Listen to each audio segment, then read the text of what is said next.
that Toyota's not famous for its products. It's really not. And I'm not going to argue in any category they're best. They're just pretty darn reliable. It's the most flattering thing I'll say, even as an insider. I went to work at a famous place. This is Japan.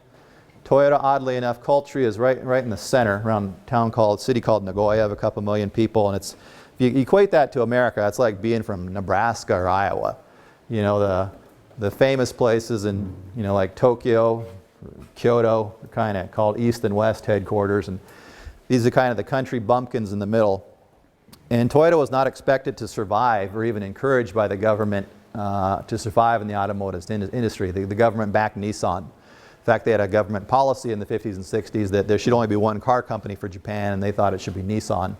Toyota had to fight against the establishment just to survive on its own. And it's very strange. There's about a cluster of 12 plants. Believe it or not, there is a Toyota City. About a couple 100,000 people. There is a Toyota City outside of Nagoya, and in there, the cluster of 12 plants where the headquarters is. And when I joined, it was an all-Japanese company. I mean, 70,000 people in Japan called the shots, ran the show, made everything from Japan and exported it. Toyota today, and I hired into this place number 3 we'll talk about. Toyota today is actually 200,000 people worldwide, and there's still just 70,000 people in Japan. I say just. But the Toyota Army, so to speak, is 200,000 people worldwide, and 2 to 1, it's made up of non-Japanese. So the thing about the Toyota system that is remarkable, it's exportable. It's been taken to other countries, translated into other cultures, other languages, and 2 to 1, non-Japanese outnumber Japanese in the company. You can't even really call it a Japanese company anymore, except in the sense that, you know, Toyota was historically from Japan, and the headquarters is over there. But in many ways, it's a very successful global international company. Many cultures, countries and cultures and languages make it up.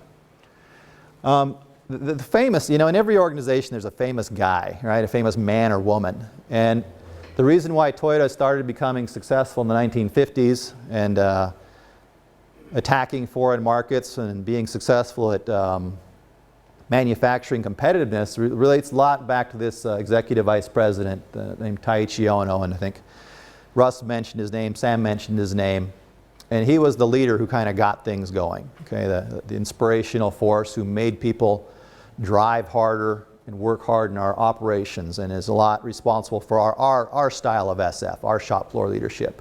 And he had this quote here: it's important for our employees to be able to look at the work they're performing, I'm saying training work as well as, you know, operational work here, and identify waste. Not everything is value added. There's always an element of waste going on. And once that waste is spotted, it's the responsibility of the team to learn and how to improve the process. The important thing from a leader is you got to teach people to challenge problems and apply the thinking process, again, what they called Kaizen, and I'll break that down a little more clearly into steps. And we as leaders need to foster that habit in employees of trying to change things for the better. And it sounds real simple, sounds real obvious. Crap, everybody does this, you know, yeah, what? But we actually struggle with this when you are honest in a 100% transparent fashion. Because as Russ pointed out about what we've been great in America is changing things. But just because you change something doesn't mean it's better. You can change something and make it worse. You can change something, it stays the same. Sound familiar? Yeah.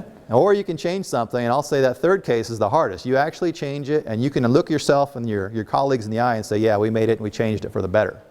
That third case is actually pretty dang hard, okay? Whether it's manufacturing or training. And talk about why it's hard and how you got to approach it so you don't fool yourself. And my translation of as above is, look, improvements aren't an accident. They will not spontaneously occur, okay? Improvement does not spontaneously occur. And it will not happen naturally. We as leaders must make it happen. That has to be part of our job as leaders, to make it happen. And change does not equal improvement. Okay? Change can equal for the worse. Change can equal for the same. Change can equal for the better. And your job as leaders is to figure out a way that you make sure somehow it's for the better.